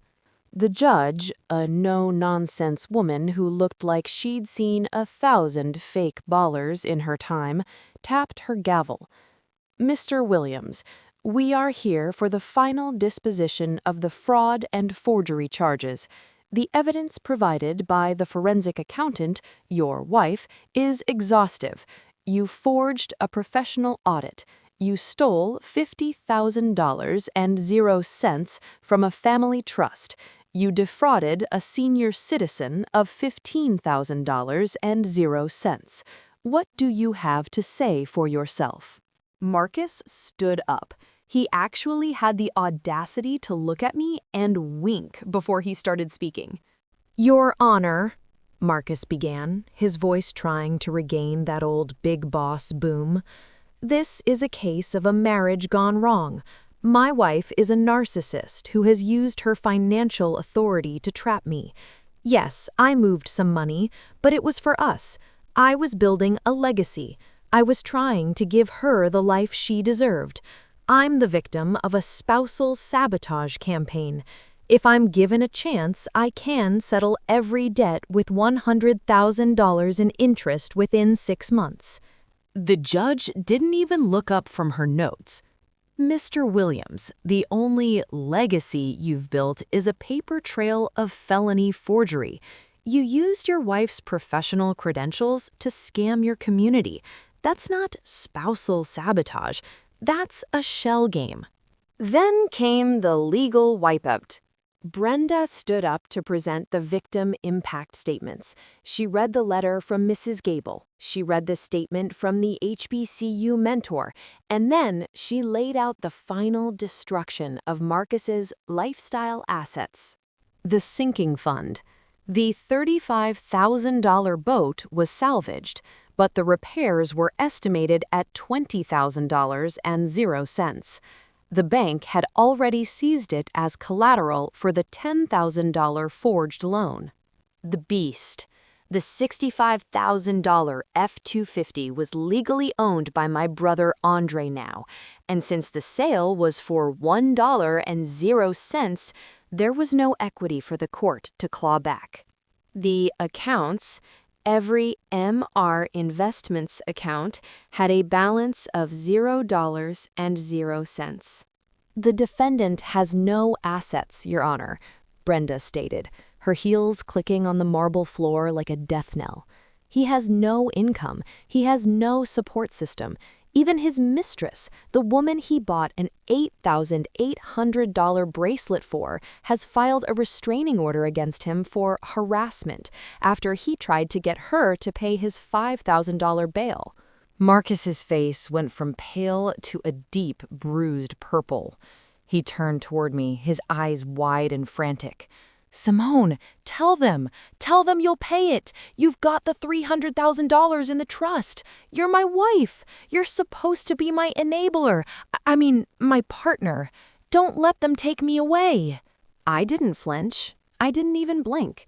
I just looked at him with the same clinical detachment I use when I'm looking at a typo in a spreadsheet. I'm not your wife anymore, Marcus. The divorce was finalized at 8 o'clock this morning.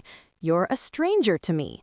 And that $300,000, it's currently being used to replenish the $50,000 you stole from Big Mama and to pay back Mrs. Gable's $15,000 with interest. I'm not your safety net. I'm the one who pulled the net away. The judge didn't wait. Marcus Williams, for the charges of grand larceny, forgery in the first degree, and investment fraud, I sentence you to 7 years in a state penitentiary, followed by 10 years of strict probation. You are ordered to pay $250,000 and 0 cents in restitution, though I doubt this court will ever see a dime of it. Click, clack. The sound of the handcuffs was different this time. It wasn't the handcuff shuffle for the cameras. It was the sound of the door closing on his life. As the bailiffs started to lead him away, Marcus let out a guttural scream. You think you've won, Simone? You're a lonely, cold-hearted accountant. You'll never have the vision I had. You'll be sitting in that house alone, counting your pennies until you die. I stood up, smoothed my Max Mara jacket, and looked at Brenda. He still doesn't get it, I said softly. The vision was always a hallucination. The numbers are the only thing that's real. I walked out of that courtroom and into the bright Atlanta sun. I didn't feel sad. I didn't feel lonely. I felt like I'd just finished a 6-month audit and finally found the missing zero. He thought he'd won because he was loud. He thought he'd won because he was flashy. He really thought he could steal my grandmother's legacy and I'd just keep being his gray rock doormat. Wait for it. He thought he'd won, but he forgot one small thing. While he was being escorted to a 10-by-10 cell, I was headed to a closing meeting for a $2 million estate in Buckhead, and this time the only name on the deed is mine.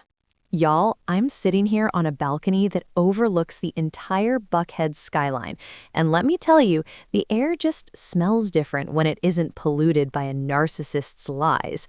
In the last chapter, I watched the bailiffs lead Marcus away in an orange jumpsuit after the judge handed him a 7-year sentence for his shell game investments.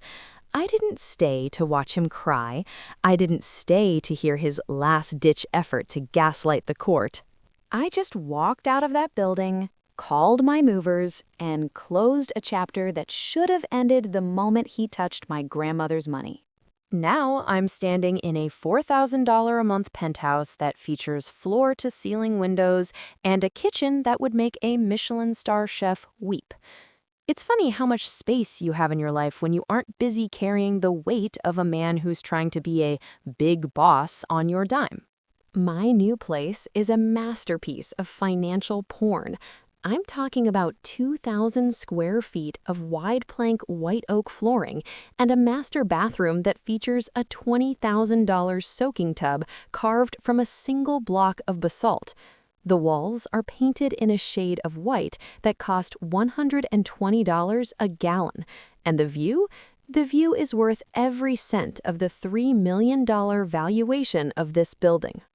I was standing at my island, a custom piece of honed quartzite that cost $15,000 and 0 cents, pouring myself a glass of vintage champagne, a bottle of Dom Perignon that cost $350, because I'm finally celebrating a win that belongs entirely to me.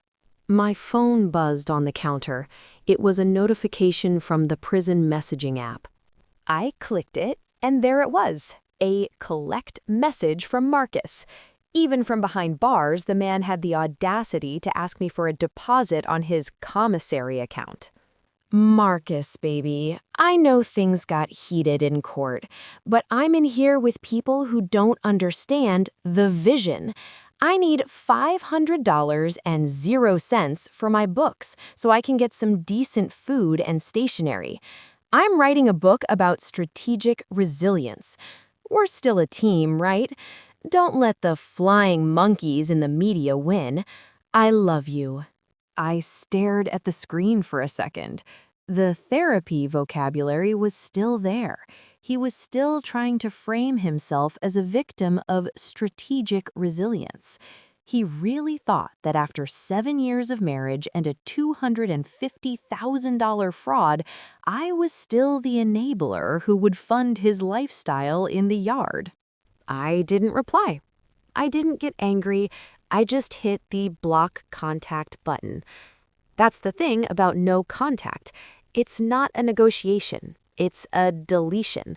I watched his name vanish from my screen, and I felt a peace that $8,000 rims could never buy.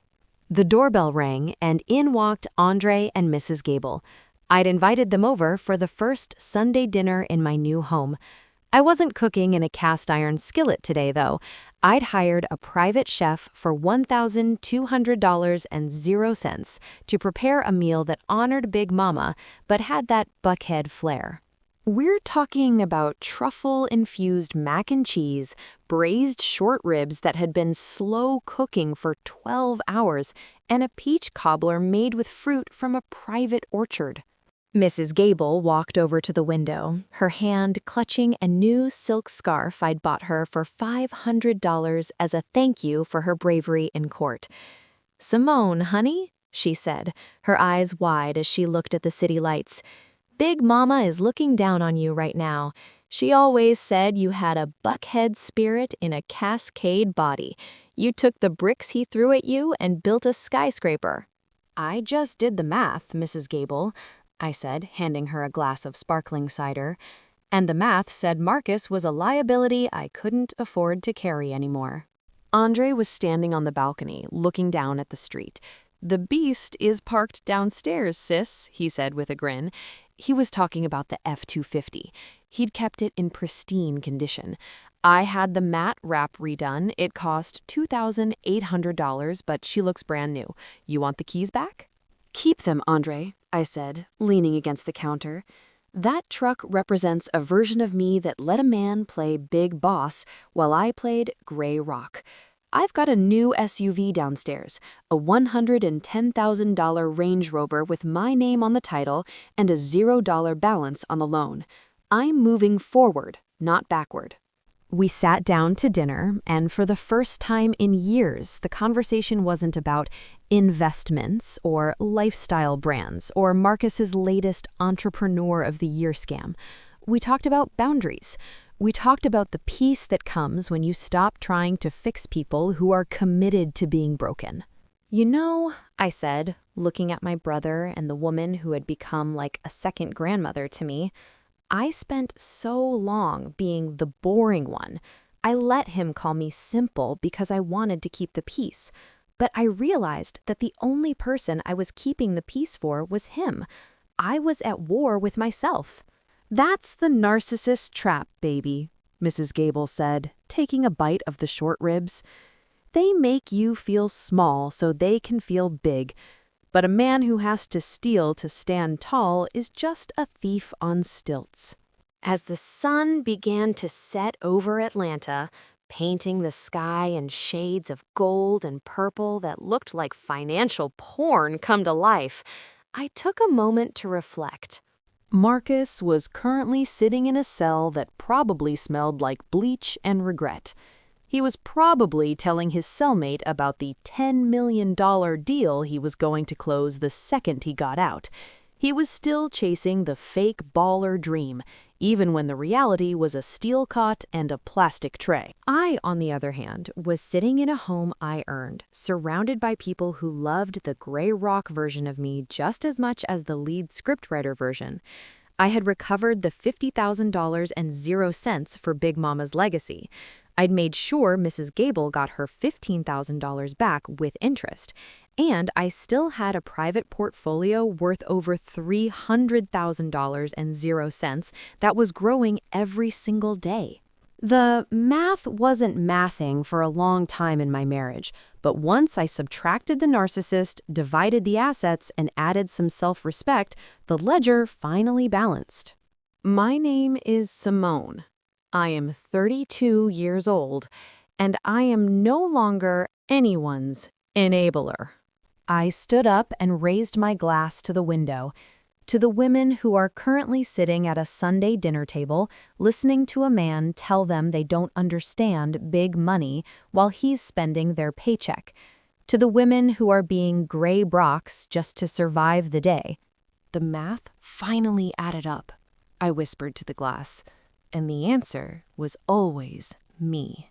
Hit that like and subscribe button if you've ever had to delete a fake baller to find your own fortune. And remember, never let a man tell you that your boring spreadsheets aren't the most powerful thing in the room. Because when the smoke clears and the big boss boat sinks, the person with the calculator is the only one who stays afloat.